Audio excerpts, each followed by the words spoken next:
tell my story. In order, however, to understand Lenin's story and facet of the Russian Revolution, we must begin in 1905, before Lenin arrives. Russia is experiencing tough times yet booming industries. However, the mass organized massacres of Jews, or pogroms, served to ignite Russian discontent, sending us into action. We have barely any land to live off of. And barely any food, too, after the food shortages from the Russo-Japanese War.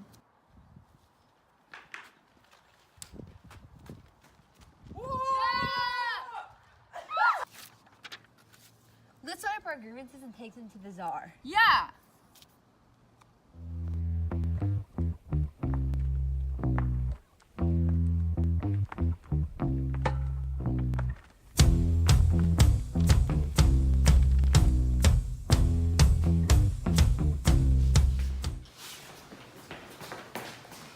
Tsar Nicholas, there's a procession of workers coming, 100-fold.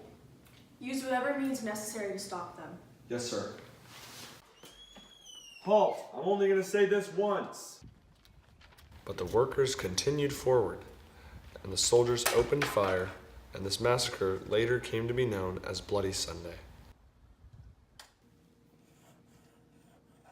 The October Manifesto was written on October 17, 1905 by Tsar Nicholas II.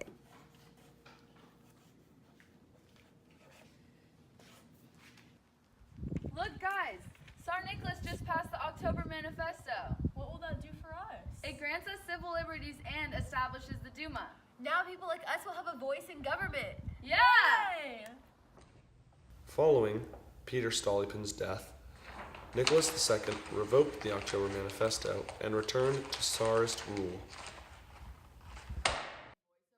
The Triple Entente, who opposed the Triple Alliance, was made up of Great Britain, France, and Russia. With these forces, Germany was left at risk for a war on two fronts. The countries united over their opposition towards Germany and would come together for World War I. Yeah! Help me. Oh my gosh! Rasputin won Tsarina's trust when he magically healed her son from the disease of hemophilia. Alexander was left in the capital as leader of domestic affairs and allowed Rasputin to rise to power. The people were fed up with Rasputin having a say in government and eventually took matters into their own hands. The noblemen devised a plan to poison him, and after having no reaction, they shot and killed him on December 30th, 1916. What? Following the death of Rasputin, the country capitulated to chaos, beginning with factory women marching through Petrograd and shutting down factories on March 10, 1917, which began the spiral into chaos and igniting the March 1917 revolution. Sir, this just in from Petrograd. The soldiers have begun to side with the protesters. Peace and bread! Peace and bread! Stop! Join us! Join us! You know what? Let's do it. Peace and bread! Peace and bread! And the Duma is claiming they've begun a provisional government. I'm done. I can't do this anymore. Are you abdicating then? Yes!